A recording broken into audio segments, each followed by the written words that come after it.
Hello guys, कैसे हैं आप सभी लोग। आई होप आप अच्छे होंगे। तो गाइस, आज हम करने वाले हैं एडवांस और लोन टू एम्प्लॉय। ठीक है।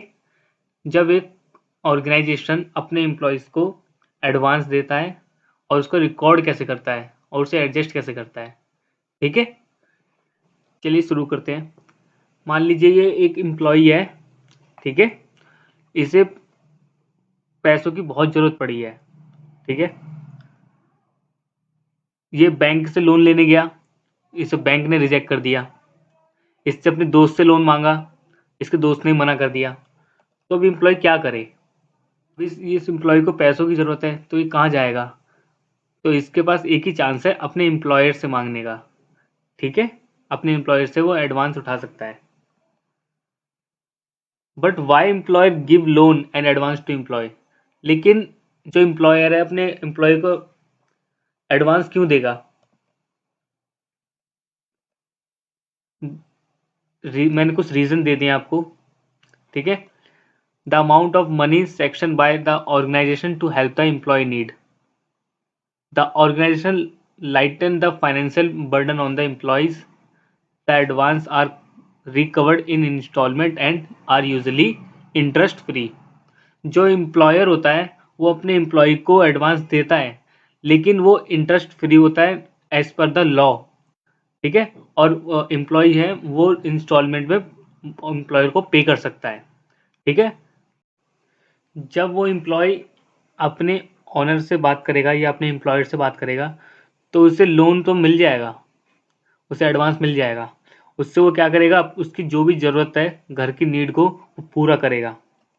ठीक है, इससे क्या होगा, एम्प्लॉय का मोटिवेशन बढ़ेगा। जब एम्प्लॉय का मोटिवेशन बढ़ेगा तो वो मन लगा कर काम करेगा। ठीक है, और इसका क्या फ़ायदा होगा, जो ऑर्गेनाइजेशन होगा उसकी प्रोडक्टिविटी इंक्रीज करेगी। क्लियर है। चलिए देखते हैं, जब एक एम्प्लॉयर एक अपने एम्प्लॉय को लोन देता है या एडवांस देता है तो किस तरह एंट्री पास करता है या किस तरह बुक्स में रिकॉर्ड करता है और किस तरह उसे एडजस्ट करता है उसकी सैलरी से। ठीक है, आइए जल्दी देखते हैं। मान लीजिए हमने टैली का वाउचर के अंदर F5 टेस्ट करके पेमेंट में आए। हम क्या जनरल एंट्री पास करेंगे, पहले हम लेजर बनाएंगे loan and advance to employ account का। ठीक है, जो कि हमारा एसेट है, करंट एसेट। उसे हम कैश या बैंक से पेमेंट कर देंगे। क्लियर है यहाँ तक। और अब फिर बारी आती है कि उसे एडजस्ट कैसे करें। जब आप ये एंट्री पास कर लेंगे तो उसका नरेशन भी बनाएंगे। नरेशन क्या होगा, being advance paid to employ for the medical treatment and home issue. Clear है, जो भी आप अपने बनाना चाहें। फिर आप इसे एडजस्ट कैसे करेंगे, how to adjust advance of employ. ठीक है, आप टैली के अंदर वाउचर में F7 से जब आप उसे सैलरी देंगे जब भी आप उसका लोन एडवांस एडजस्ट कर सकते हैं। किस तरह, आइए देखते हैं। मान लीजिए उसकी जो सैलरी 50,000 है। सबसे पहले आप उस सैलरी को बुक करेंगे। ठीक है, उसमें से TDS डिडक्ट करेंगे, उसमें से ESI डिडक्ट करेंगे, मेडिकल डिडक्ट करेंगे। ठीक है, PF डिडक्ट करके और उसका जो लोन का पैसा है उसे डिडक्ट करके उसे नेट सैलरी पेमेंट कर देंगे। ठीक है, एम्प्लॉय ने आपसे लास्ट मंथ एडवांस ले लिया था। ठीक है, तो इस महीने उस एडवांस को आपको एडजस्ट करना है। ठीक है, वो किस तरह एडजस्ट करेंगे, आइए देखते हैं। मान लीजिए वो जो एम्प्लॉय है उसकी जो सैलरी है वो है, उसकी जो ग्रॉस सैलरी वो है 50,000। ठीक है, उस 50,000 ग्रॉस सैलरी के अंदर से सबसे पहले हम उसका TDS डिडक्ट करेंगे अंडर सेक्शन 192।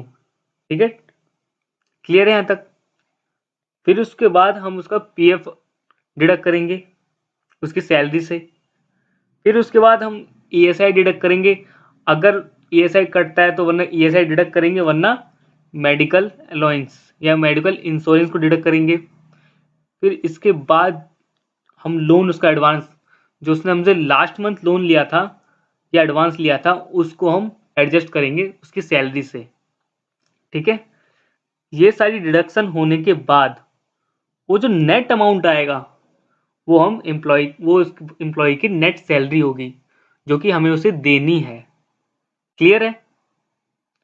अगर नहीं समझ आया तो कोई दिक्कत नहीं, मैं आपको साइड में सारा कैलकुलेशन दे देता हूँ। ठीक है? वो जो नेट सैलरी है वो हम एम्प्लॉय को चेक या कैश के थ्रू पेमेंट कर देंगे। क्लियर है? आई होप आपको क्लियर हो गया होगा। अगर आपको थोड़ा सा भी डाउट है ना तो कमेंट में पूछिए। Thank you.